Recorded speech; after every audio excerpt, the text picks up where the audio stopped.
Sportivi siciliani, ben ritrovati ancora una volta con la puntata di Penalty, tutto il calcio di cui il calcio vero non parla mai, ovvero i risultati, le classifiche, i commenti e gli ospiti che tra poco andremo a presentare per quanto riguarda il campionato dilettante, che insomma i campionati dilettanti che sono tantissimi in Sicilia. La puntata di oggi prevede naturalmente la consueta, bella presenza della nostra Federica Di Benedetto. Ciao Federica. Buonasera e ben ritrovati.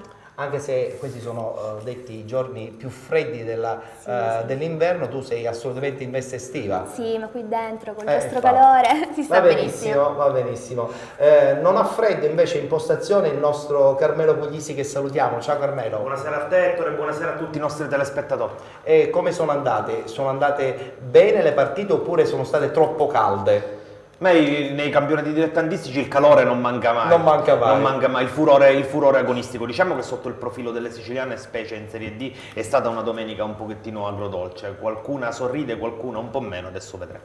Invece sorridono gli amici di Lentini, perché la Leonzio, con questa bella vittoria in questo scontro diretto con il comprensorio normanno, insomma vola da sola al secondo posto all'inseguimento del Giarre. Parliamo del campionato di promozione, ma parliamo in questo caso anche dei nostri due ospiti nella puntata odierna di Penalty, ovvero il direttore sportivo della Sicula Leonzio, Davide Migneni, che salutiamo, e accanto a lui il presidente della Sicula Leonzio, ovvero Giuseppe Leonardi. Buonasera Presidente, giovanissimo presidente della Sicula Leonzio, no? Questo fatto che insomma sei giovane dà molta energia a tutto l'ambiente. Ci sono i pro anche i contro di questa cosa. In che cosa. senso? Poi troppo anche, Presidente, usciamo, andiamo di qua di là, poi anche bisogna avere anche i limiti e mantenere le distanze. Giustissimo. Parleremo con loro anche del campionato di interregionale, nonché quello di eccellenza, e poi approfondiremo questa bella vittoria della squadra appunto della Leonzio nel campionato di promozione. Poi ci raggiungerà anche un altro ospite e con lui parleremo anche e soprattutto di prima categoria. Subito i risultati e la classifica del campionato di interregionale, e la parola naturalmente la diamo alla nostra bella Federica.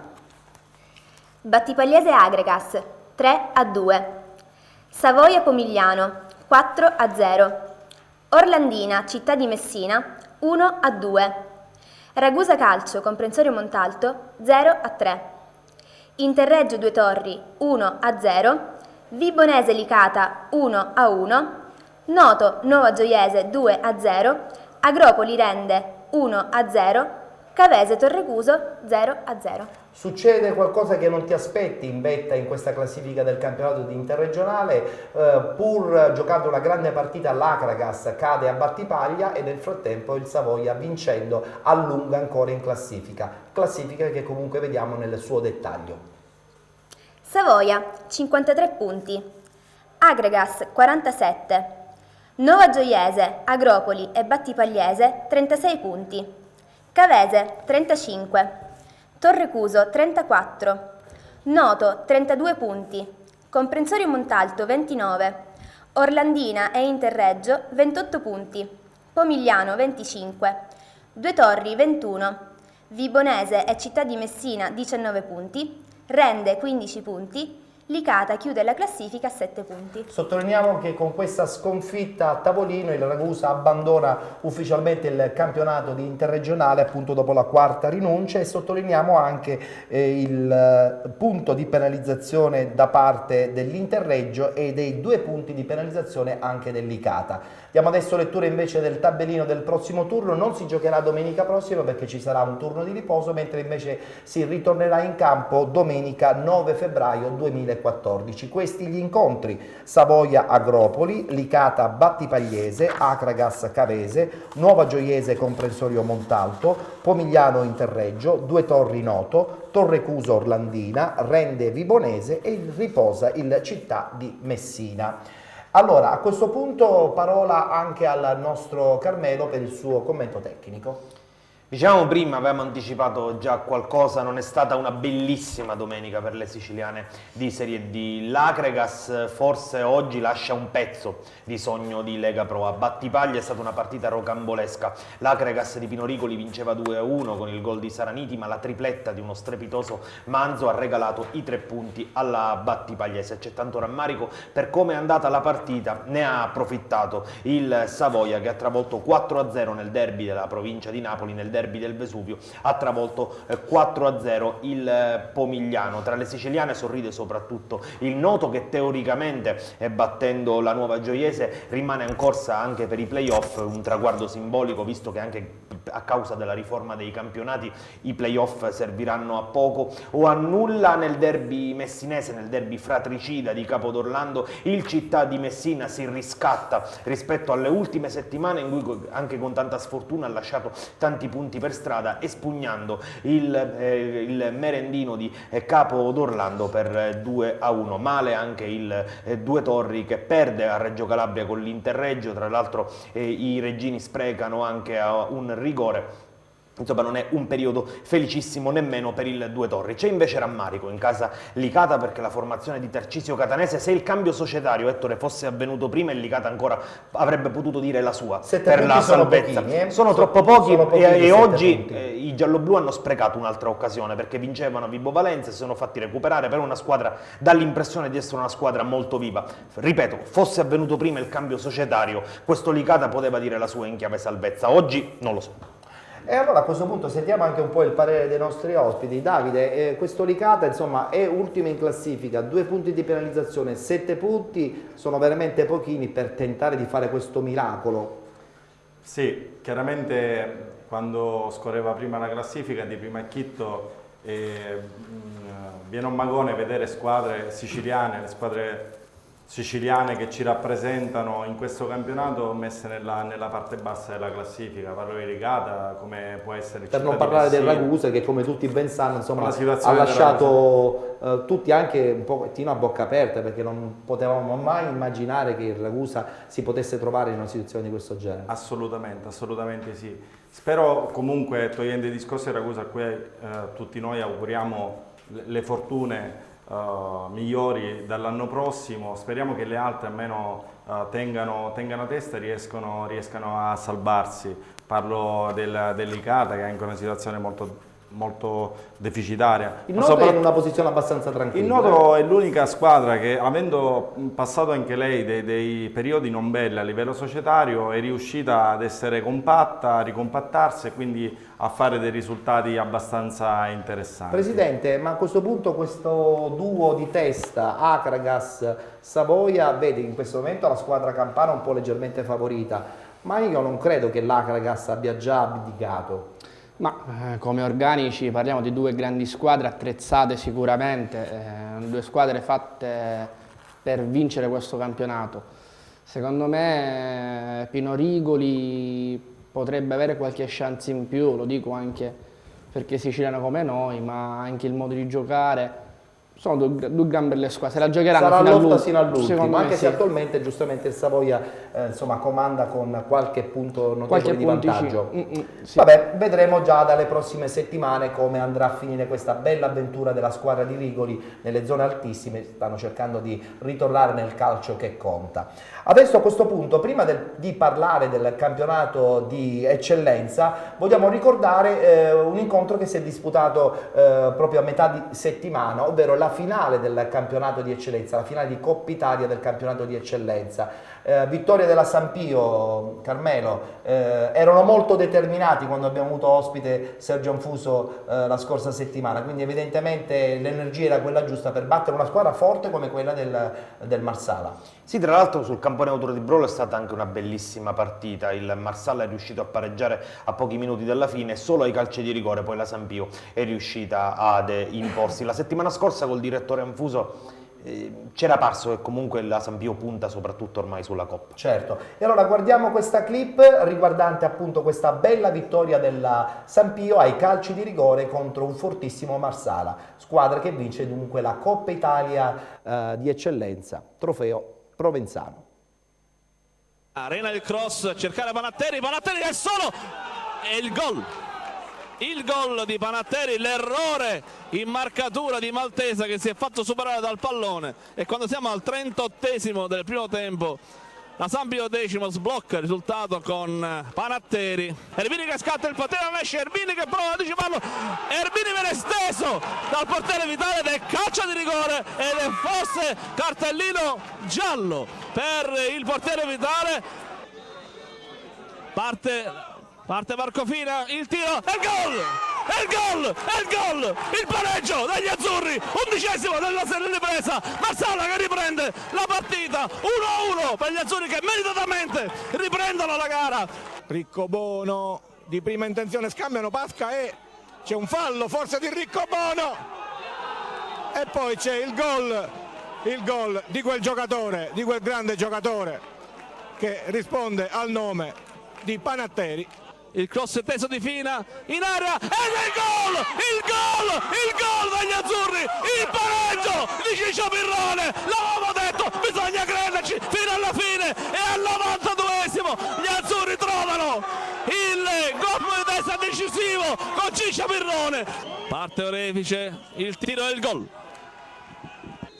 Parte Pirrone, il tiro di Pirrone e il gol. 1-1. Parte Montella, il tiro e il gol con Ingrassia che quasi arriva. Parte Fina, il tiro e il gol. Perfetta l'esecuzione di Fina, ancora una volta portiere a sinistra, pallone in alto sulla destra. Parte Fabiarena, rincorsa breve, il tiro e il gol. Calogero Carovana breve la rincorsa, parte Carovana, il tiro e il gol.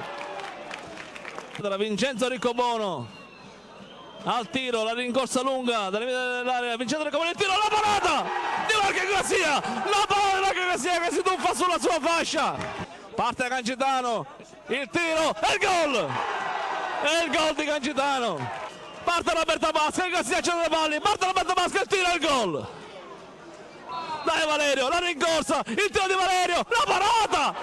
Incredibile la parata di Vitale sul rigore di Genesio, si va ad oltranza. Ancora il rigore, il tiro e il gol di Palermo.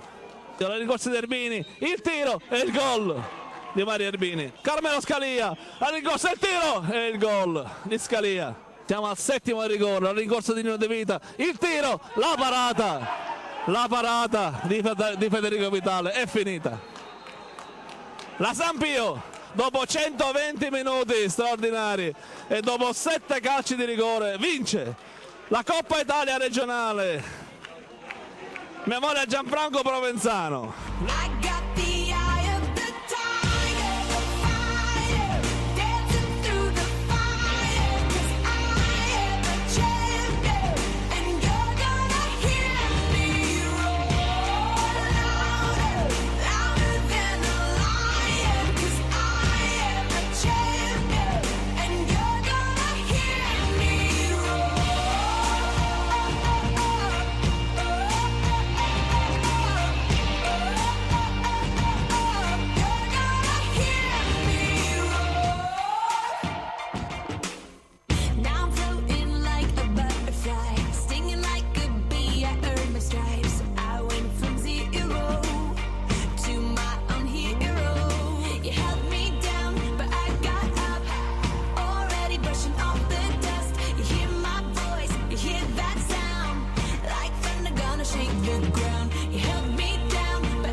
Niente da dire, vedo solo che nell'ultimo periodo manca un attimino di fortuna, perché Comparato ha avuto sulla testa la palla per poter chiudere la partita e quindi non fare la lotteria di calci di rigori. Purtroppo la sfrega non malamente, perché alla fine è uscita di proprio un palmo, quindi pazienza. Domenica scorsa abbiamo fatto 6-7 palle gol nel primo tempo e non abbiamo fatto gol.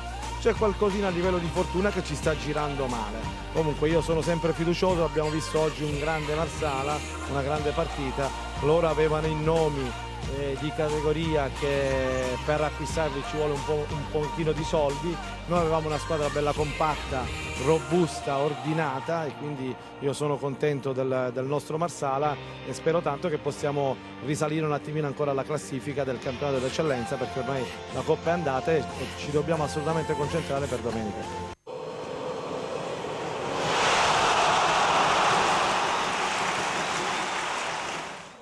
La lotteria dei rigori è stata dunque favorevole alla squadra catanese della Sampia, a cui naturalmente facciamo un grande in bocca al lupo anche per il proseguo del campionato, ma devo dire che il Marsala nel suo campionato di appartenenza, ovvero nel campionato di eccellenza Girone A, si sta comunque comportando molto bene e spera, appunto come ha detto anche il mister, di rientrare prestissimo quantomeno nel giro dei play-off. E a questo punto diamo lettura dei risultati e poi anche della classifica di questo Girone A del campionato di eccellenza.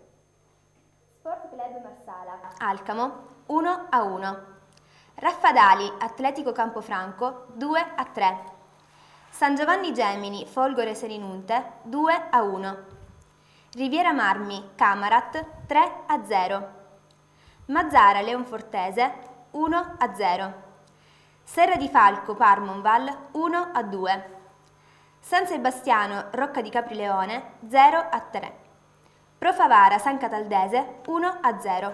In classifica soltanto l'Alcamo riesce a guadagnare qualche punto, mentre stranamente sia la Lenfortese che il Camarat perdono delle partite anche abbastanza facili. In classifica abbiamo comunque in testa sempre la squadra di Gaetano Mirto, guardiamo comunque il tabellino completo. Leonfortese 40 punti, Camarat e Alcamo 38, Serra di Falco 36, Riviera Marmi e Parmonval 32 punti, Sport Club Marsala 30 punti, Atletico Campofranco 29, Rocca di Caprileone e Profavara 27, San Giovanni Gemini 25 punti, Mazzara 22, San Cataldese 21 punti, Raffadali 19, Folgore Selinunte 12, San Sebastiano chiude la classifica a 9 punti. Ricordiamo che sia il Marsala che il San Sebastiano hanno una partita in meno. Adesso il tabellino del prossimo turno, si giocherà invece domenica prossima il campionato di eccellenza, sarà la sesta giornata, domenica 2 febbraio 2014. Camarat Mazzara Calcio, Leonfortese Profavara, San Cataldese Raffadali, Folgore Riviera Marmi, Parmonval San Sebastiano, Rocca di Caprileone San Giovanni Gemini, Alcamo Serra di Falco ed infine Atletico Campofranco Sport Club Marsala. Allora Carmelo, devo dire che è successo un po' di tutto, però soltanto l'Alcamo con un punticino è riuscito a smuovere la parte alta di questa classifica del campionato di eccellenza Girone A. Questo è un campionato bellissimo, pieno di colpi di scena, ogni domenica ne succede una.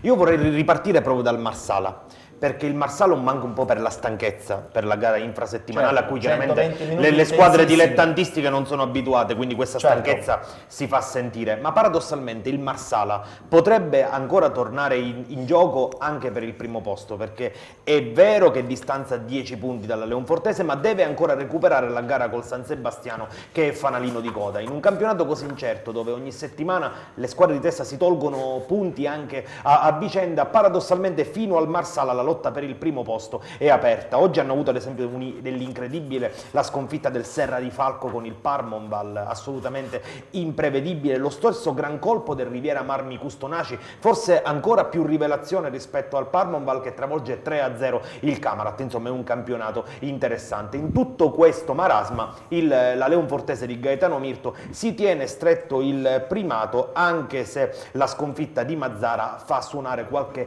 campanello d'allarme nel gruppo di Gaetano Mirto. Andiamo avanti, parliamo adesso del girone B, poi lo approfondiremo anche con i nostri ospiti. Parliamo subito del girone B, appunto del campionato di eccellenza, diamo lettura anche del tabellino di questa quinta giornata di ritorno.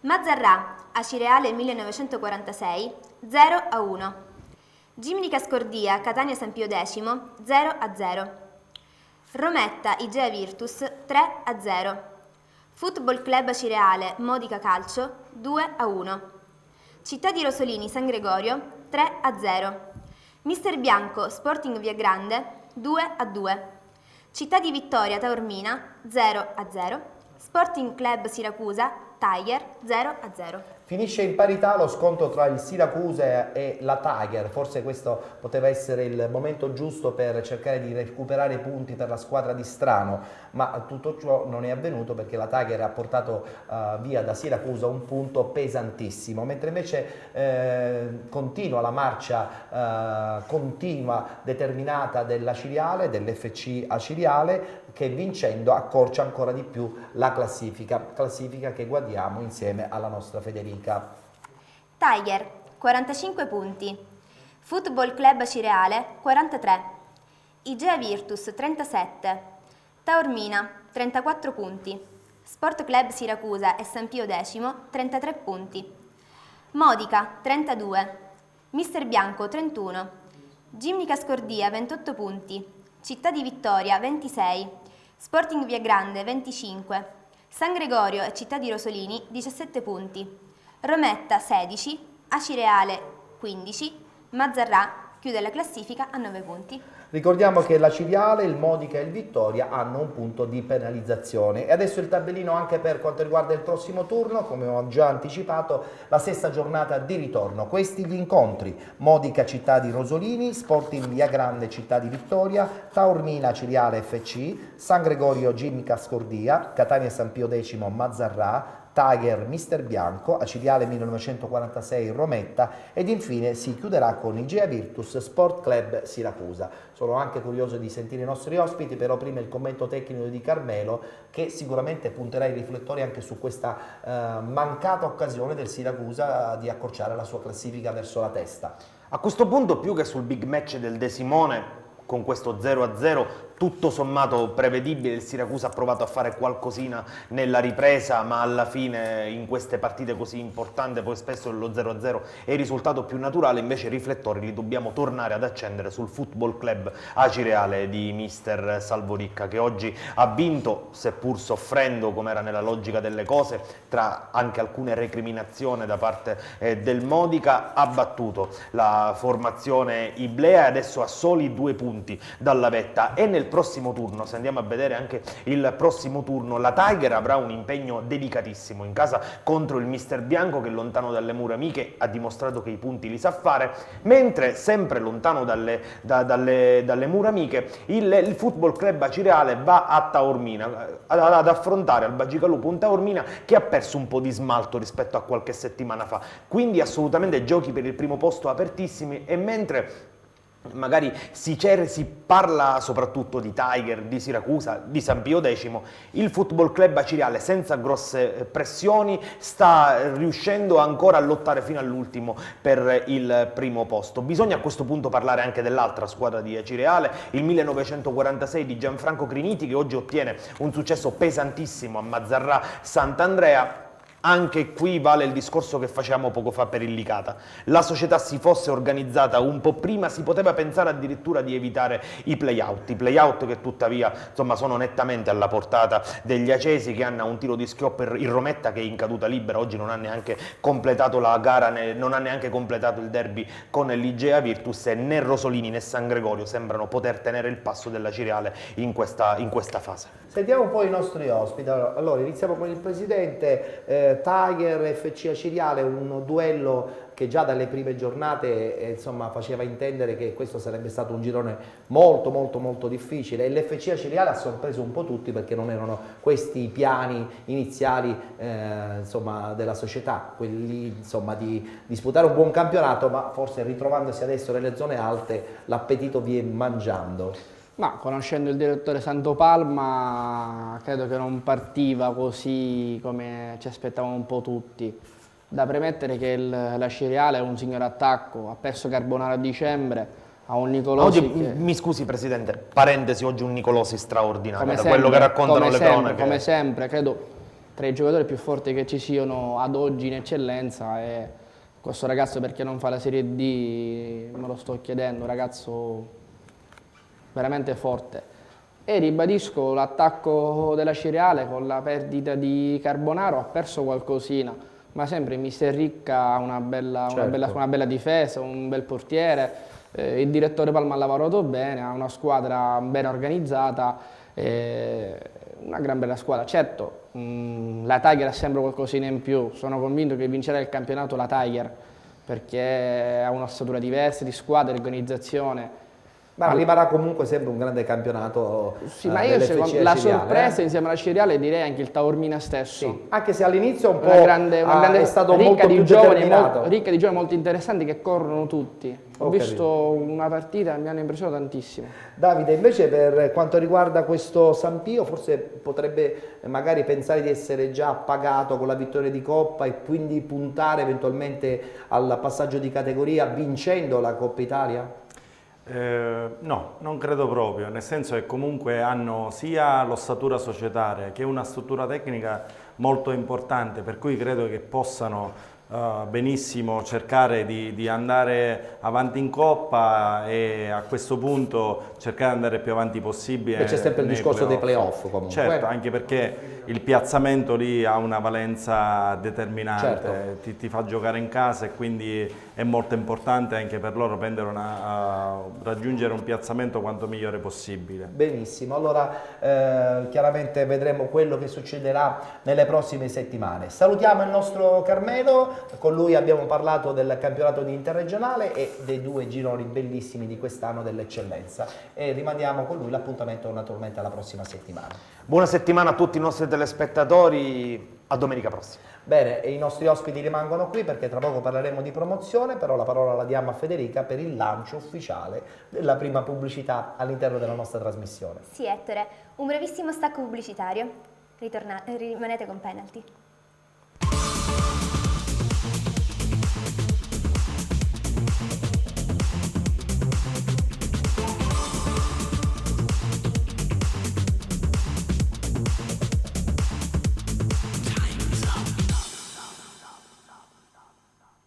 Siete con Penalty, tutto il calcio di cui il calcio vero non parla mai, ogni domenica in diretta alle 19:30 su Sesta Rete, canale 215 del Digitale Terrestre, siamo in replica anche alle 23 e nella mattinata del lunedì a partire dalle 8:30. Adesso in postazione tecnica abbiamo Ciccio Rametta che ritroviamo in perfetta forma perché con lui parleremo del campionato di promozione. Sì, ciao Ettore, buonasera a tutti. Benissimo, allora a questo punto diamo lettura dei risultati subito con il girone A del campionato di promozione.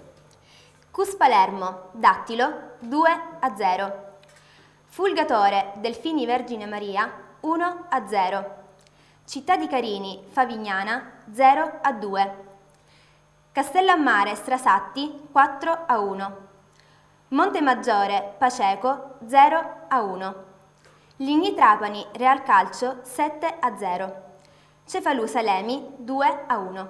Vince il Paceco ma perde il Salemi. Adesso vi faccio vedere anche la classifica, nel frattempo la commentiamo insieme a Ciccio Rametta. È una classifica ancora molto corta, a dimostrazione che insomma, questo girone A è molto intenso. Sì, molto intenso, molto incerto e sicuramente sarà combattuto fino alla fine come abbiamo sempre detto.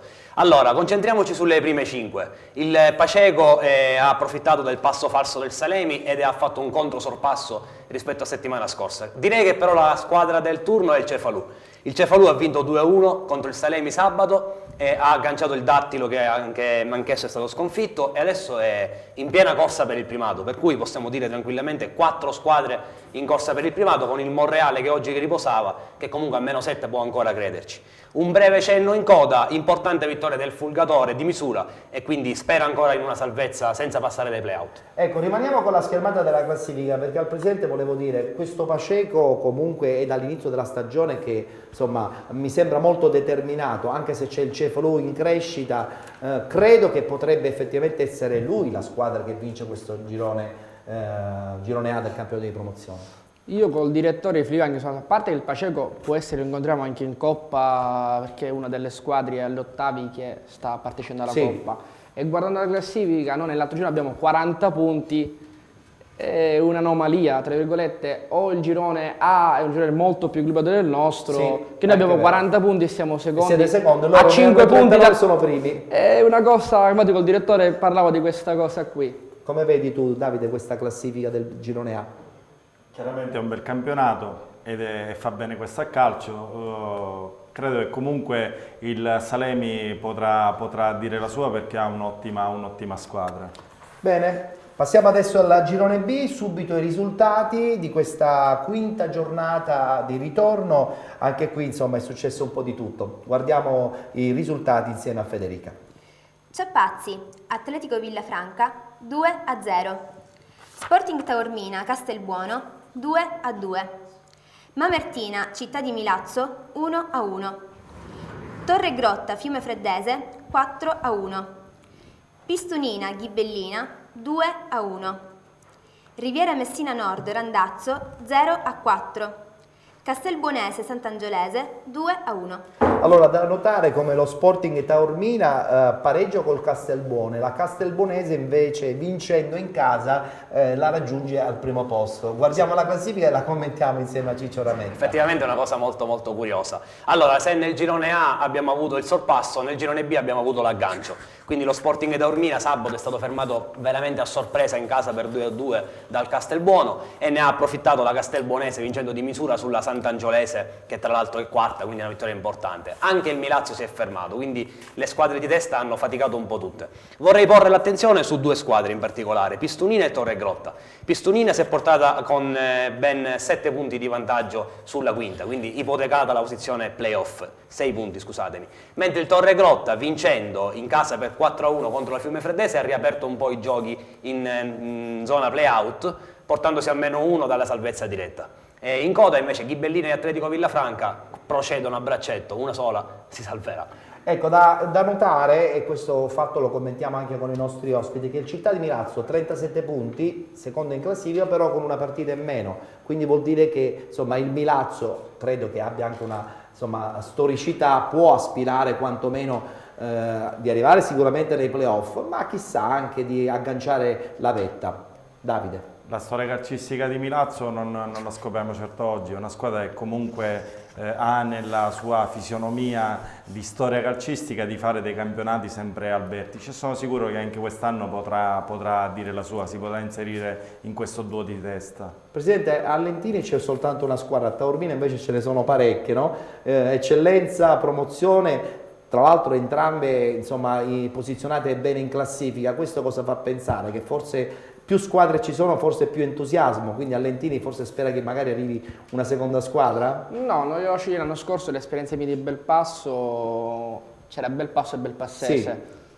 Sì. Sono più le cose negative che le cose positive, perché giustamente a parte Taormina non ricordo che abbia una tifoseria così importante, numerosa, non ha un pubblico a seguito, ha una gran bella struttura, sì, quello senza alcun dubbio, meraviglioso. Ha tanti turisti da Taormina. Tanti turisti e tanti negozi, quindi forse questa cosa, eccellenza promozione, non conosco le due società, non ho avuto mai... Non sappiamo come andrà a finire appunto, questa cosa. Potevo unire forse le forze e fare un campionato di eccellenza come si deve. A Lentini no, una sola basta. Ci basta. Benissimo, ci fermiamo, tra poco continueremo a parlare di promozione e affronteremo il girone C ed il girone D. Un altro brevissimo stacco pubblicitario, rimanete con Penalty.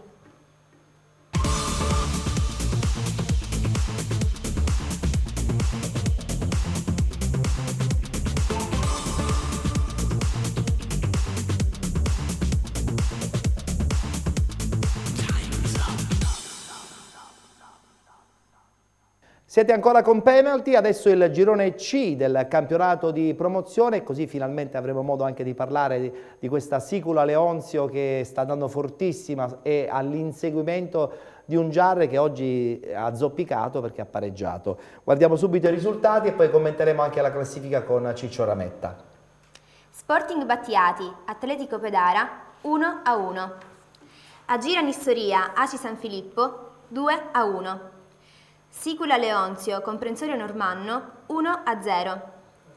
Giarre Pachino 0-0. Real Avola, Real Aci 1-0. Rarinantes Sport Club Palazzolo 0-3.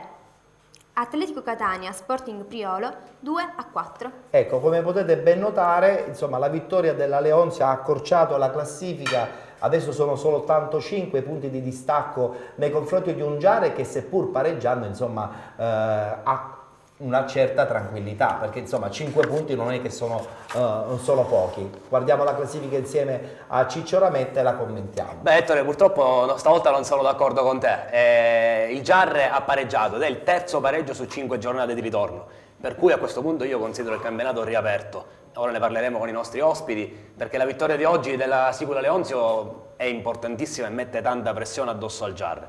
Il Giarre veniva da una settimana abbastanza intensa, vittoria in Coppa esterna e poi un nuovo acquisto, un classe 93 e un esterno Castorina proveniente dall'Isernia, Serie D. Oggi chiaramente mi aspettavo una vittoria interna, per quanto il Pachino è una squadra di tutto rispetto che sta facendo il suo ottimo campionato. Invece è arrivato un pareggio per 0-0 che secondo me riapre il campionato. Prima di parlare della Leonzio volevo sottolineare anche un altro risultato che mi ha sorpreso, quindi il crollo dell'Atletico Catania casalingo 4-2 con un ottimo Priolo, Sporting Priolo. E poi in coda, mi piace sempre quando indovino i pronostici, avevo detto questo Real Avola è in ripresa e il Real Avola vince 2-1, è tornato entusiasmo ad Avola, secondo me non è così scontata la retrocessione diretta dell'Avola. Ah, bene, questa è una bella notizia che ci dai. Campionato riaperto, Presidente, con questa vittoria con il comprensorio normanno? Ma campionato ancora è lungo, 5 punti, lo dicevo quando erano 9, lo dico quando sono 7, lo dico ora che sono 5, niente è impossibile. C'è ancora lo scontro diretto, tra l'altro. Abbiamo lo scontro diretto in casa.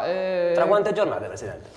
Metà febbraio mi sembra. Quindi tra non molto. Ora allora. dobbiamo andare sabato a Pedara, poi abbiamo il Pachino, poi andiamo a Troina e in casa il Giarre. Quindi Io ci tra sarò, 4... ma no, già l'ho... Con piacere, sei con già piacere, prenotato, con bene, piacere. bene. 5 punti, ripeto, non solo perché è un girone molto molto particolare, molte squadre vanno a perdere punticini perché il Pachino in casa è loro, abbiamo sofferto, abbiamo vinto 1-0 con il gol del nostro Comunque con capitano questa Bonelli. sconfitta il comprensorio normanno probabilmente si è tirato fuori dalla vittoria finale del girone, indubbiamente, ha mollato un po'. Ma siamo stati anche bravi noi tra virgolette a strappare questa vittoria, meritata senza alcun dubbio. Ha fatto un gran bel gol Lino Signorelli su assist di D'Urso.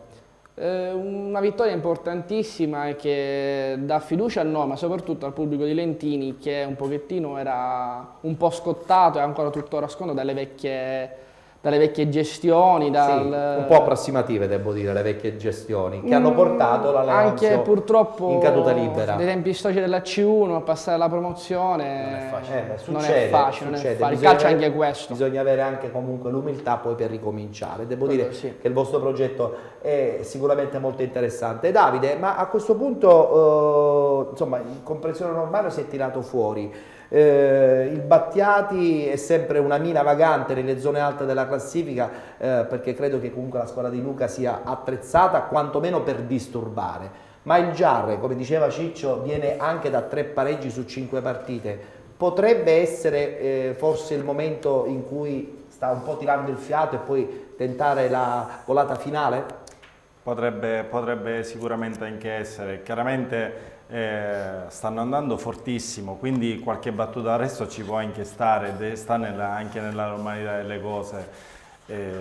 Speriamo che qualche altra battuta d'arresto la faccia e speriamo soprattutto che noi siamo bravi a queste battute d'arresto. Vi dovete trovare pronti poi quantomeno nelle vicinanze dello scontro diretto. Chiaramente. Quindi giocate tutto lì in casa. Chiaramente, ma sappiamo benissimo che non è facile, sappiamo benissimo che 5 punti sono tanti. Quindi non ci facciamo illusione e cerchiamo di vivere di giornata in giornata. Da domani già si pensa al Pedara, Giarre, noi non ci pensiamo. Ci penserete dopo, Assolutamente. quando verrà appunto il momento dello scontro diretto in casa, che sarà sicuramente molto atteso da tutti i tifosi lentinesi. Chiudiamo il campionato di promozione con i risultati e commentiamo anche la classifica di questo girone D. Aragona, Accademia Empedoclina 2-1. Aquila San Michelese, Atletico Gela 0-4. Canica T, Ribera 1954 2-0. Sciacca, Jobbing Santa Croce 2-1. Libertas 2010, Sport Club Racalmuto 1-1. Real Biscari, USA Sport 1-1. E succede anche l'imprevedibile che il Ribera 1954 insomma, perde seppur in maniera strana, uno scontro contro il Canicattì, però insomma il distacco è considerevole. Io credo che il commento sia molto breve su questo girone D. Sì, Ciccio. abbastanza breve. È chiaro che il girone D ha completato la giornata delle sorprese. Ribera, approfittando anche del riposo del Mussomeli, poteva portarsi in doppia cifra, quindi a più 11, e invece si è distratto evidentemente. E la squadra del giorno è proprio il Canicattì, che vincendo 2-0 si porta a -1 dalla zona playoff. Per cui tante squadre coinvolte in questa lotta per i playoff, sarà molto interessante. In coda invece segnalo il pareggio del Real Biscari, che quindi acquista 2 punti di vantaggio sull'Aquila San Michelese, che rischia sempre di più di essere la retrocessa diretta.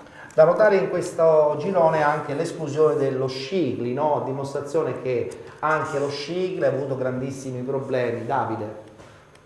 Un'altra realtà, grande realtà del calcio certo, siciliano. Un'altra realtà importante del nostro calcio, un'altra realtà che comunque ha sempre fatto dei campionati abbastanza importanti e che purtroppo, come altre realtà del calcio siciliano, vivono queste difficoltà di cui non riescono più a tirarsi Per fortuna fuori. però c'è l'Atletico Scicli in prima categoria che insomma sta lottando per guadagnarsi la promozione. Tutto molto strano questa cosa. Ma il problema secondo me è alla fonte, la federazione certe squadre non dovrebbe neanche farle scrivere, non deve andare a ricercare le squadre, là, ripescaggi, non ripescaggi, quindi la colpa è anche quella, andare a fare poi giorni a 15 squadre, riposo, è una cosa Sì.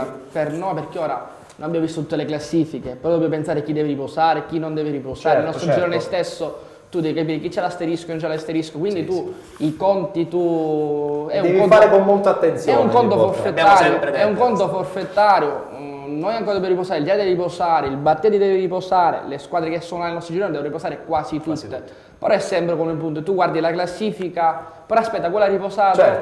Certo. Quindi anche sono decisioni di falsate anche per questo motivo.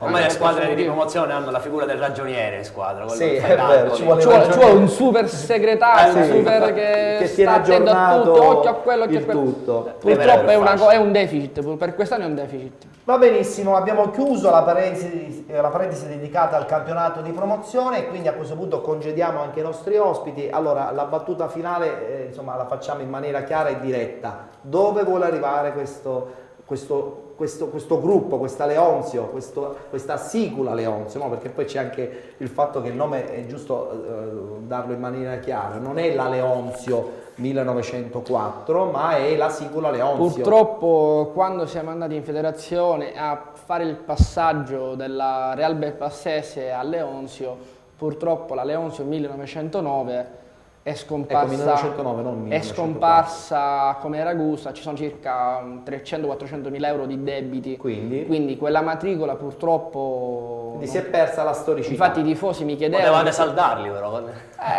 Fai con 300.000 si fanno 2 campionati. Fai una serie D a salvarti proprio. ma con i tempi di oggi non lo so, con i tempi di oggi... Comunque dove vuole arrivare a questo punto questa sicula Leonzio? Ma siamo secondi, siamo in corsa in Coppa, il direttore ha allestito una squadra molto competitiva, abbiamo un grande allenatore come Pierpaolo Alderisi che sa il fatto suo. Siamo qui, l'abbiamo detto quando eravamo a 9 punti, l'abbiamo ridetto Vediamo a cosa 7, succederà adesso. siamo a 5 punti, ci guardiamo ovviamente anche dietro perché bisogna stare anche dietro. Una cosa è arrivare secondi in posizione playoff, avere gli scontri in casa, che è una cosa importantissima, un giro nobile è il nostro fortino, ricordiamo anche che abbiamo la miglior difesa tra eccellenza e promozione, il giornale porta 9 gol subiti ma sono 6 perché abbiamo perso un ricorso contro il buon Paternò, sono invece 6 reti subite che quindi una bella difesa. Una bella difesa, è l'angino nobile il nostro strano fortino. perché, insomma, Pierpaolo Alderisi lavora molto sull'attacco e sulla difesa evidentemente ha trovato dei equilibri giusti. Ci sono giocatori che anche hanno fatto del calcio a Lentini come Capitan Bonelli, come Samuele Costanzo stesso, D'Antone lo stregone che ogni tanto salva qualche rigore, riusciamo anche a... un bel gruppo. Un gruppo che conosce anche l'ambiente. Certo. Abbiamo preso anche persone perché Lentini non è un ambiente semplice, non puoi mettere il primo chiunque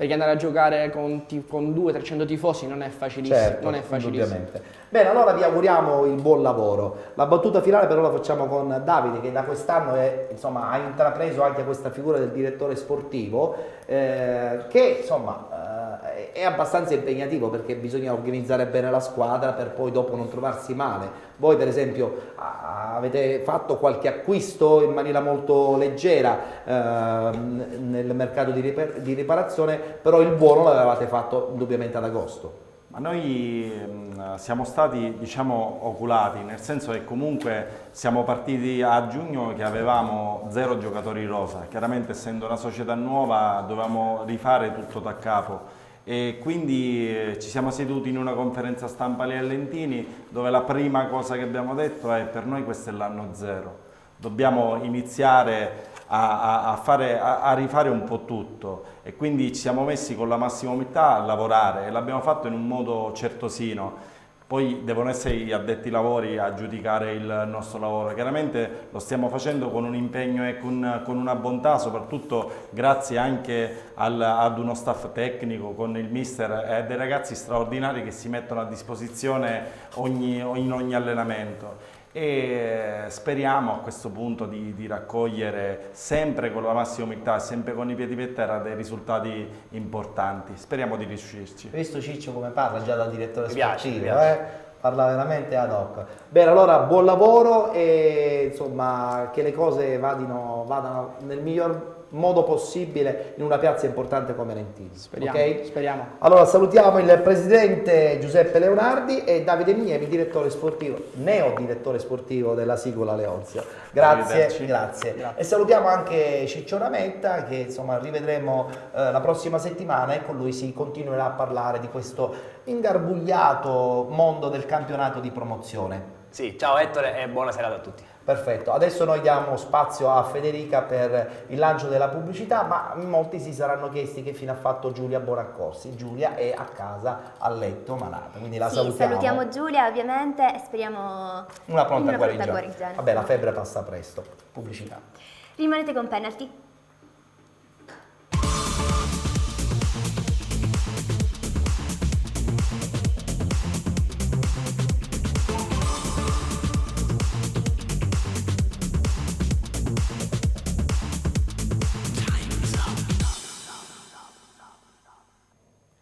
Rientrati in studio, siete con Penalty, tutto il calcio di cui il calcio vero non parla mai, ogni domenica in diretta su questa emittente, Sesta Rete, canale 215 del digitale terrestre, e soprattutto siamo anche in replica alle 23 e poi domani mattina, il lunedì, a partire dalle 8:30. Tutti i campionati dilettantistici, dal campionato di interregionale sino al campionato di seconda categoria e di prima categoria, anzi scusate, e da quest'anno anche una bellissima finestra dedicata al calcio a 5. Adesso in postazione abbiamo Antonio Borzi, che è ritornato, devo dire, dopo anche lui la pausa legata alla febbre. L'epidemia. Febbre d'amore, perché abbiamo saputo che sei diventato single. No, siamo in una zona di galleggiamento fra play-out, tentiamo di salvarci, è una cosa Le strana. notizie qua in redazione ci portano invece Ma la che colpa sei è di single. Ciccio Rametta, fumavamo la sigaretta prima, che fa, ti rassasti. Ah, capito, Una vabbè. cosa.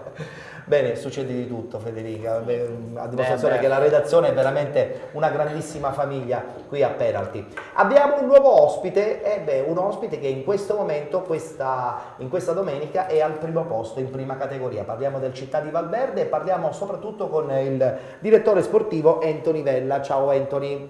Buonasera a tutti. Primo posto in classifica. È stata una bellissima domenica a questo punto, no? Sì, abbiamo avuto lo scontro diretto. E quindi ancora più bello poi vincere lo scontro e arrivare a toccare il cielo, anche se ancora siamo soltanto... Adesso dobbiamo tenerci stretto questo risultato. E bisogna avere anche la continuità dei risultati, perché se non si hanno insomma, le continuità nelle cose è difficile poi dopo mantenersi nella zona altissima. Con lui parleremo chiaramente del campionato di prima categoria, come al solito avremo 8 gironi, 4 li scruteremo con la schermata e i risultati, mentre 4 li presenteremo con un commento veloce tecnico che insomma sarà affidato come al solito al nostro Antonio Borzi. Allora Antonio, parlaci dei 4 gironi che non vedremo in schermata. Sì, sono i classici gironi di cui parliamo velocemente, sono il girone B, il girone C, il girone D e il girone H. Per il girone B c'è da dire che il Castelterni si conferma al primo posto a 40 punti e per il Prizzi ha segnato ancora una volta il capocannoniere Peppe Dandò, che si sta affermando giorno dopo giorno come rivelazione di questo girone. In zona playoff però c'è anche da dire che nella zona del Palermitano in maltempo l'ha fatta un po' da padrone e il Città di Eraclea non ha potuto giocare, quindi c'è una classifica un po' falsata come dicevamo in precedenza. Nel girone C invece abbiamo una situazione di classifica ancora un po' incerta, c'è una lotta un po' come nel girone che vedremo dopo del Città di Valverde. È tutto ancora da giocare con un sorpasso che c'è stato in un big match della giornata, con il Futura che perde contro il Città di Mistretta che ruba il terzo posto. Nel girone D la situazione è incertissima, ci sono 3 squadre a 35 punti, però anche in questo caso non è stata giocata la partita del Merì, che è in coabitazione col Promende e con l'Iniziativa, che sono tutti e 3 a 35 punti. Quasi inutile parlare del girone A, cioè il Gela ha vinto 9-0, ha 11 punti di vantaggio sulla seconda, una realtà che come un po' quella, nemmeno del Trecastagni che vedremo dopo, qua siamo a livelli Vabbè, d'altra parte, supersonici. Come tutti sanno, il Gela, insomma, fino a qualche anno fa faceva la Serie C a vincere. No? È una nobile decaduta che però sappiamo ha lo stesso presidente, tentano ora di risollevarsi. Benissimo, e allora a questo punto parliamo dei gironi con la schermata, immediatamente parliamo del girone A, quinta giornata, i risultati che insieme a Federica adesso vedremo appunto nel dettaglio. Ezio Roma, Bonagia Sant'Andrea 3-0. Bagheria, Borgata Terrenove 1-4. Sparta Palermo, Città di Casteldaccia 2-3. Bolognetta, Città Isole delle Femmine 7-3.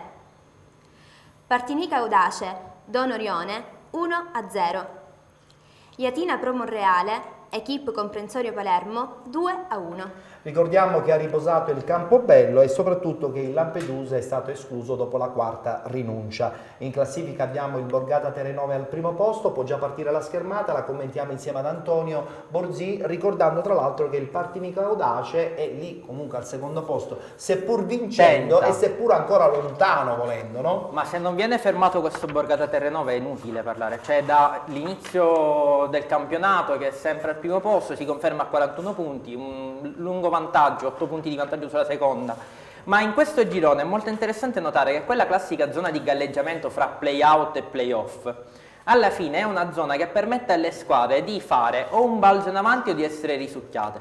Quindi quel meccanismo che di tanto in tanto può succedere in prima categoria della squadra che magari non ha più da dare alla fine, può lasciare dei punti, diciamo che in questo senso non esiste nel girone A. Possiamo notare per esempio che il Bolognetta contro il Città Isola delle Femmine, che è superiore in classifica, ha vinto 7-3 questa giornata, quindi non stiamo parlando di squadre che diciamo lasciano punti, anzi tutt'altro. Anche l'Ezio Roma ha fatto una grandissima vittoria contro il Bonagia perché si è distaccata e quindi sta cercando un pochettino di risollevarsi da questa zona. Ecco, Anthony, da notare che in questo girone A del campionato di prima categoria, insomma, i gol sono tantissimi. Anche voi devo dire che la settimana scorsa avete pareggiato 3-3, oggi avete vinto seppur di misura, è un girone forse con meno gol, ma tecnicamente forse un po' più impegnativo, o sbaglio? Sì, forse il nostro è molto più equilibrato rispetto ad altri gironi.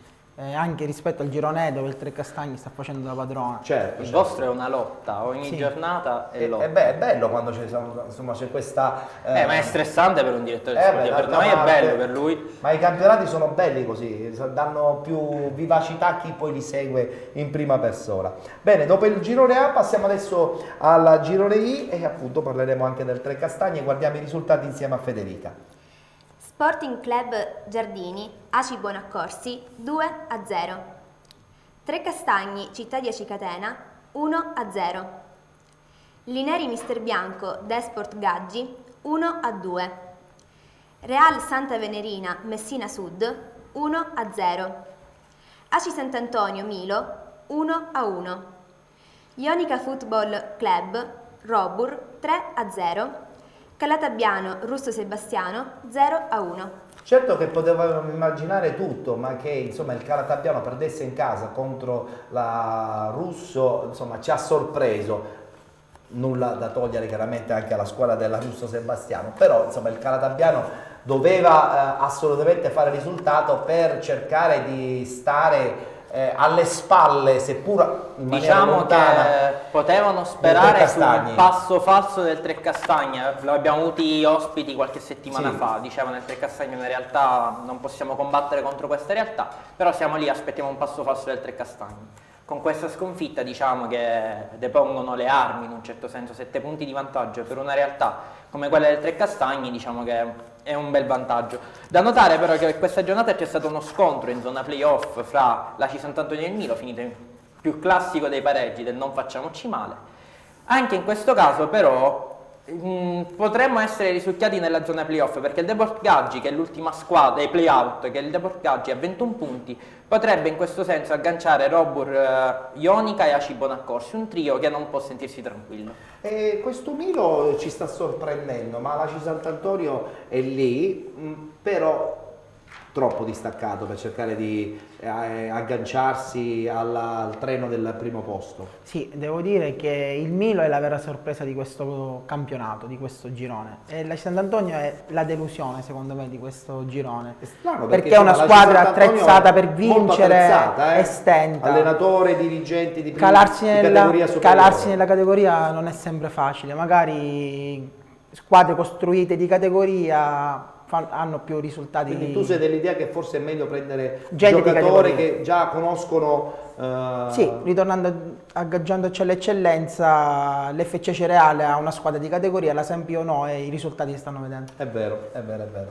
Ma comunque Trecastagni ormai. Sì, il Trecastagni lo ormai. possiamo dire? Sì, sì, sì. Vabbè, se lo dice Anthony Vella ci dobbiamo credere, no? Insomma, ha costruito un bel giocattolo a Valverde. Proseguiamo, adesso parliamo del girone F, siamo sempre chiaramente alla quinta giornata, guardiamo il tabellino dei risultati. Real Adrano, Gravina 0-0. Città di Mascalucia, Città di Catania 0-2. San Giovanni La Punta, Città di Maletto 1-2. Città di Valverde, Città di Randazzo 1-0. Real Città di Paternò, Cometa Biancavilla 1-0. Belpasso, NBI Mister Bianco 2-2. Ciclope Bronte, Tremestieri e Tineo 2-0. Il Città di Valverde vince nello scontro diretto, infatti abbiamo Anthony Vella che è molto contento questa sera e vola al primo posto di questo girone. Guardiamo la classifica e la commentiamo con Antonio Borzì. Allora, dello scontro diretto poi penso parlerà direttamente l'ospite, però vedendo la classifica non è che questo primo posto in classifica, diciamo, stiamo sempre un po' lì, Beh, perché sono primi però, intanto si godono diamo il a primo- Cesare no, quel che è di assolutamente. Cesare, Però abbiamo il Città di Catania che fino a qualche settimana fa era prima in classifica, poi c'è stato un cambio al vertice. È un girone molto equilibrato, Sì. non c'è mai un risultato scontato, come anche in questa settimana abbiamo potuto vedere. Città di Valverde vince contro il Città di Randazzo, vince 1-0, poi nella realtà sappiamo dalla notizia che è stata una partita quasi dominata in un certo senso.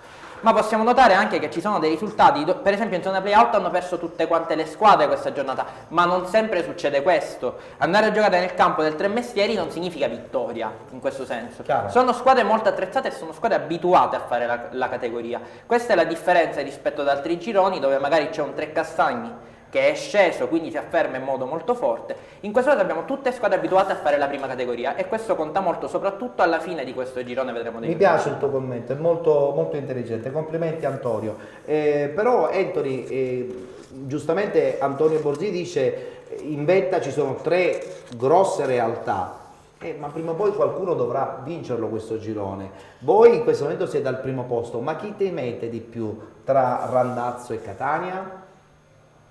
No, le temiamo tutte e due, sono 2 squadre anche loro attrezzate per vincere. Secondo me sarà il Paternò l'ago della bilancia di questo campionato, perché deve affrontare tutte le 3 squadre davanti a lei, una squadra che vuole arrivare terza per giocare magari la prima partita playoff in casa, una bella squadra con Condorelli che sta segnando settimana dopo settimana. Sarà una sfida fino all'ultima giornata. Da sottolineare che il Città di Valverde insomma, ha aperto questo nuovo progetto a Valverde, insomma, accollandosi di tutto praticamente, la gestione del campo, la disponibilità dell'amministrazione che non è insomma, a 360 gradi, però insomma, animati da grande voglia. Sì, la voglia c'è. Allora, voglio dire una cosa, che la società in cui faccio parte è una società che non c'entra niente con la prima categoria. È veramente gente fantastica. C'è da dire che noi a dicembre già eravamo 22. Abbiamo preso 5 giocatori e nessuno se ne è voluto andare. Quindi avete una rosa ampia. Una rosa Ma ampia. diciamo anche che è la vera prima categoria, ma probabilmente si gioca più per il piacere di giocare e stare assieme. Il gruppo È un gruppo unito, un gruppo molto unito. È il gruppo ex Massimigliano, rinforzato quest'anno, puntellato da me, però un gruppo molto unito. Bene, bene, allora vedremo cosa succederà nelle prossime settimane con il Città di Catania, il Città di Randazzo e il Città di Valverde, che in questo momento insomma sono le 3 squadre più forti di questo girone F del campionato di prima categoria. E chiudiamo con il girone G, i risultati e poi il commento con Antonio. Frigintini, Atletico Scicli 0-1. Città di Augusta, Città di Canicattini 0-2. Atletico Militello, Ellenica 3-1. Marina di Ragusa, Megara Augusta 0-0. Belvedere New Pozzallo 1-3. Floridia New Team Ragusa 6-1. Carlentini Sporting Eubea 0-1. Beh, se dobbiamo parlare di equilibrio, anche in questo girone G comunque l'equilibrio c'è. Addirittura il Belvedere perde, ma soprattutto il Marina di Ragusa non riesce ad andare al di là del pareggio con il Megara e quindi non sfrutta la possibilità di agguantare e agganciare il Belvedere. Una situazione di estremo equilibrio. Eravamo abituati le scorse settimane a dire in casa del Belvedere non si passa, non lasciavano punti, erano abituati sempre a ottenere punteggio pieno. Le ultime parole famose. Esatto, commentando vedevamo sempre che vincevano. Questa settimana hanno perso. C'è anche da dire che la New Pozzallo era in grandissima forma. Le scorse settimane abbiamo visto una squadra che anche vinceva con punteggi molto rotondi. Il Marina di Ragusa non ne approfitta, ma qui ci troviamo nella stessa realtà che dicevamo prima. Sappiamo benissimo che i gironi siracusani sono gironi pesanti, sono gironi dove diciamo si deve lottare e soprattutto nella zona play-out, vedendo la classifica, nulla è certo. Potrebbe essere il risultato del Carlentini, il Frigentini stesso che ultimo potrebbe anche fare un balzo e mettere in guai l'Ellenica, il Città di Augusta e via dicendo. Ogni partita anche in questo girone sarà una vera battaglia. Ma io credo che anche l'Atletico Militello con questa vittoria in casa sta cercando di agganciare il treno della salvezza. Se noi facciamo rivedere un attimo la classifica cortesemente. Sì, settimane fa era all'ultimo posto e noi avevamo detto che si era rafforzato. Sì, e allora quindi forse questo Atletico Militello potrebbe anche tentare di salvare la categoria, Anthony. Glielo auguro al presidente Gambera, veramente. Sì, ha fatto qualche acquisto, è ritornato Fedi Basui, che ce l'aveva l'anno scorso, un ottimo 96, è stato nazionale tunisino, un gran bel giocatore. Come vedi il Megara Augusta in questo girone? Megara Augusta è una squadra che in casa penso che ha ottenuto più risultati che fuori. Sì, alla fine penso che farà i playoff, riuscirà a fare i playoff, non so per i 10 punti. Attenzione, fare i playoff, non è che sia una stagione negativa. No, arrivare ai playoff soprattutto per bisogna vedere con quali obiettivi si parte. Certo. Esatto. In questo caso io credo che il Megara non è la partita assolutamente. Facciamo l'esempio dell'Atletico Militello che inizio anno ha fatto molte cessioni anche in eccellenza, scuole di eccellenza. Poi dopodiché ha dovuto cambiare in corsa perché la realtà stava diventando veramente pesante, non arrivavano le vittorie, i risultati che veramente erano pesanti per una realtà come Militello che ha sempre fatto altro, ha sempre puntato ad altri obiettivi. Sì, però adesso da un paio di anni a questa parte la prima categoria è la categoria che gli appartiene. Sì, per tirarsi fuori vuol dire una certa programmazione. Quello ci siamo, infatti parlando con Aldo Musumeci le scorse settimane, che era uno molto addentrato nella realtà, diciamo proprio questo. Ex allenatore tra l'altro. Faceva un po' strano vedere l'Atletico Militello così in difficoltà, è una realtà abituata anche a queste categorie, la prima eccetera eccetera, però indubbiamente ha dovuto mettere mano anche forse al portafogli per cercare di d'altra parte per salvare la categoria, diciamolo pure Anthony, no? Ci vogliono per forza dei fondi. Ce ne sono pochi perché gli sponsor sono scomparsi, le amministrazioni giustamente hanno altri problemi, per cui aiutare una società in prima categoria o in promozione è sempre molto difficoltoso. A Valverde com'è la realtà in questo caso? Io ho detto che insomma non penso che l'amministrazione sia presentissima. No, non mi astengo di parlare dell'amministrazione. Vabbè, Parlo dei miei presidenti, Franceschini, Laudani, che salutiamo. Pampinato, Sapuppo. Cerchiamo di fare quadrare i conti in questo modo. Benissimo, benissimo. Abbiamo chiuso quindi anche con il campionato di prima categoria. Salutiamo Antonio che è ritornato dopo una settimana di febbre. Non è single, almeno così dice. Al momento no, vi terremo informati. Insomma, questa è anche un'altra news che insomma, Ma è Ciccio Rametta che è sposato, quindi un pochettino cerca di mettere zizzania perché lui ormai ha le manette. Va benissimo, va benissimo. Con lui ci rivedremo chiaramente la prossima settimana e continueremo a parlare del campionato di prima categoria. Adesso, se non sbaglio, abbiamo l'ultimo stacco pubblicitario, Sì, no? ultimo stacco pubblicitario, rimanete ancora con Penalty.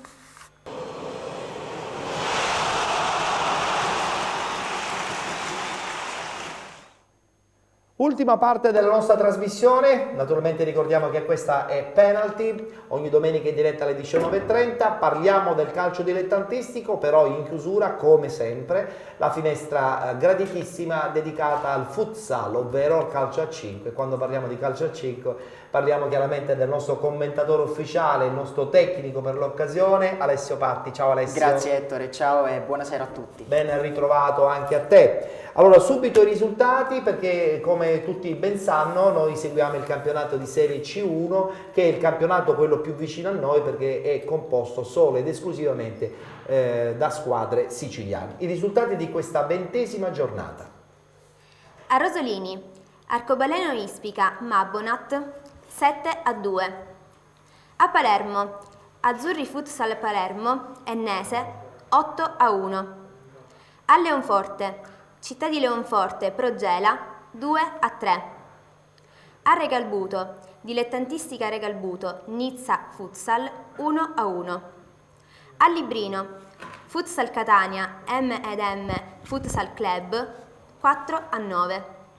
Ad Augusta, Arbor Sporting Club, Mascalucia 6-2. A Termini Imerese, Real Calcio, Juventus Gaetano Scirea 7-13. A Termini Imerese, Virtus Termini, Futsal Peloro Messina 4-2.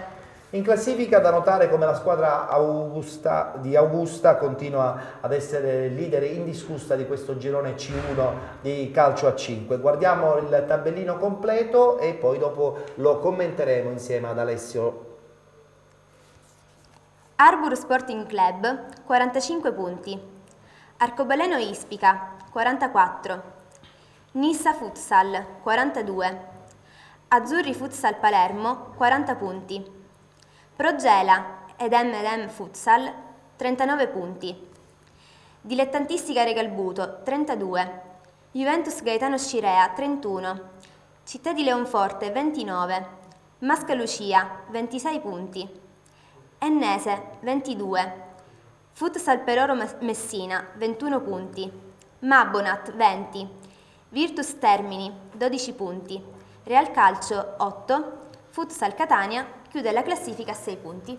Un'Ispica che non molla, Alessio, anche se insomma, la squadra di Augusta è sempre lì in testa. Sì, no, abbiamo parlato di gironi equilibrati, questo è un altro girone dove 3 squadre lottano per il primo posto. La Nissa ha un po' mollato, ha un punto solo nelle ultime 2 gare, ha fatto sì che il distacco dalla prima sia solo di 3 punti. Questa è una di quelle giornate che io aspetto con ansia, Ettore. Perché? Perché è il bello del calcio a 5, 72 reti segnate in 8 partite, 9 di media. A Termini Imerese la Juve Scirea vince per 3-17, 20 gol in una partita. Voglio dire, qui i tatticismi vanno un po' fuori dai giri, però è anche questo il bello e lo spettacolo che ci aspettiamo. 6 gol Prestigiacomo, un poker, quello di Vasile dell'Arcobaleno Ispica, 3 triplette. Insomma, una giornata davvero molto... Non ci sono stati 0-0, no? No. La scorsa settimana per la prima volta in una partita di calcio a 5, soprattutto insomma, nel girone di Serie C. L'ultimo di mia memoria era in una finale di Coppa Italia, Pescara-Lazio, una partita bellissima, però finita 0-0. Sono risultati molto rari. Senti, in vetta vedo la Nissa comunque, seppur pareggiando, ancora lì, pronta ancora per cercare di... insomma, dopo la partita di la prima posizione. Dopo la partita di Mascalucia, dove aveva vinto per 6-1, si era parlato di una Nissa con un piede e mezzo in Serie B. Il campionato di C1 con il suo equilibrio lo ha dimostrato che non è così. L'Arbor di Augusta ha nuovamente fatto sua la vetta, tuttavia la prossima gara non è delle più semplici. Va a San Giovanni La Punta contro un MM Futsal rinata. Voglio dedicare un piccolo spazio a Ficili dell'MM che oggi torna in auge con una tripletta dopo i gravissimi problemi fisici che ha avuto. Diamo un grande in bocca al lupo a quello che era uno dei grandissimi talenti, dovuto tornare in C1 da un campionato di Serie A. Attenzione, perché dobbiamo parlare anche del Mascalucia calcio a 5, che insomma da qualche domenica, o meglio da qualche sabato, perché gioca di sabato, sì, il calcio a 5, insomma qualche problemino. Un punto solo nelle ultime 4 gare, che è successo? Uno solo nel ritorno. Previti ha delle gatte da pelare, una squadra che ha il morale veramente basso, tanti gol subiti, pochi fatti. Marchese è l'unico vivo sotto rete, la scorsa settimana era mancato e nella dinamica della gara contro problemi la Mabonat interni oppure problemi soltanto di risultati? No, credo siano problemi di risultati fondamentalmente. La squadra comunque mascalucese, io dico sempre che è artefice del proprio destino, perché ha una rosa per lottare per ben altri obiettivi. Se si trova lì è per un po' di sfortuna, tuttavia Previti sa come recuperare una situazione che è compromessa, ma fino a un certo punto, perché Ennese, Peloro e Mabonat comunque non vincono sempre. Ennese e Peloro sono in crisi da risultati da molto tempo. Si registra la vittoria della Virtus Termini, che stacca la Real Calcio ora di 4 lunghezze e fa più suo quel 14° posto, l'ultimo utile per i play-out per evitare la retrocessione diretta. A Valverde non si parla di calcio a 5, come mai? Perché insomma la realtà del futsal sta crescendo, no? Molti giocatori che fanno calcio a 11, magari non dico nella parte finale della propria carriera, però insomma un pensierino certe volte alle squadre di calcio a 5 lo fanno, però a Valverde stranamente, forse perché non c'è il palazzetto. Sì, no, a Valverde non c'è poi c'è la squadra di hockey che è in Serie A. Quella è famosissima.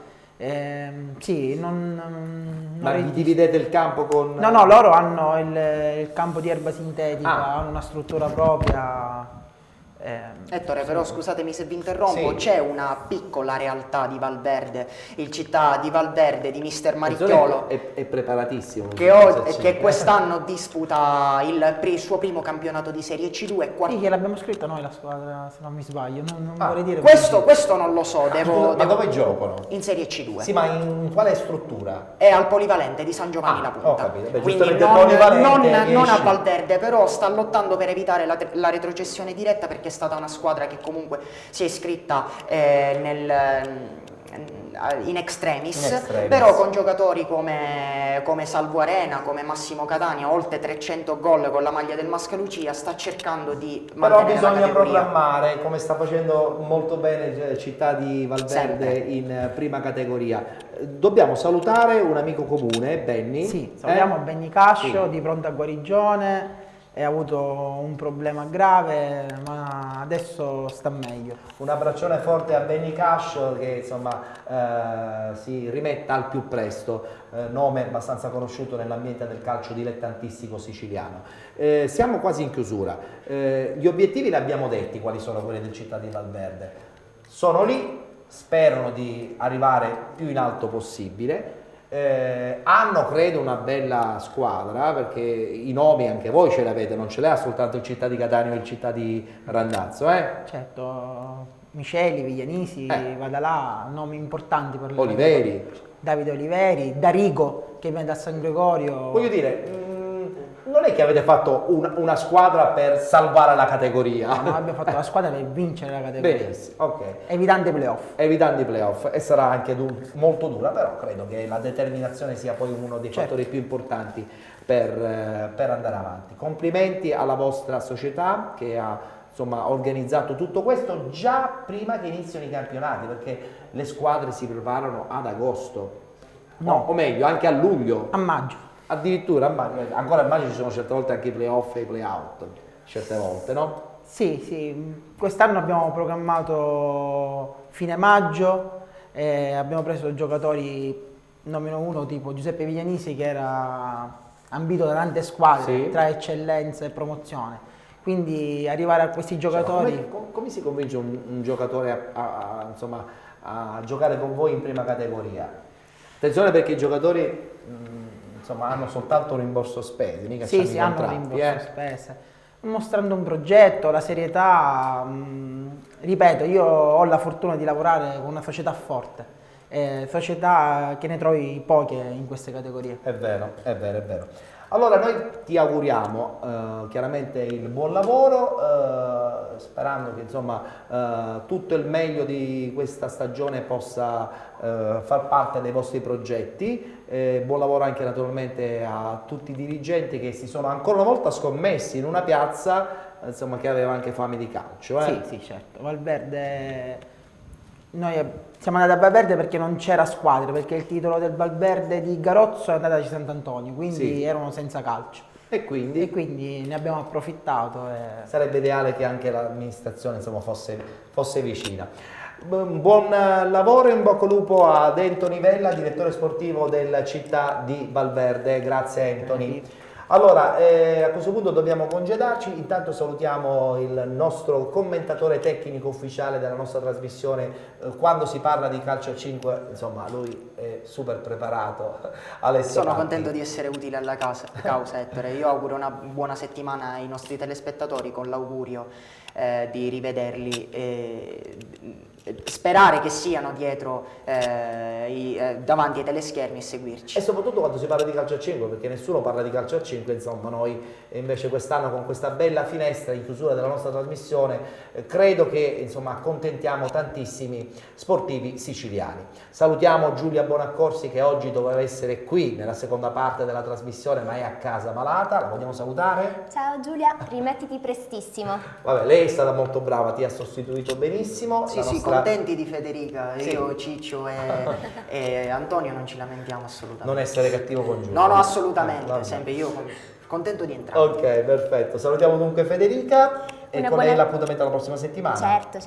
Una buona serata a tutti i telespettatori, a te Ettore, a Alessio E a tutti gli altri. sì. Benissimo, noi ci rivedremo la prossima settimana, fra 7 giorni precisi, domenica a partire dalle 19:30, poi la replica alle 23 e la replica anche lunedì mattina alle ore 8. A tutti naturalmente il buon proseguo con Sesta Rete.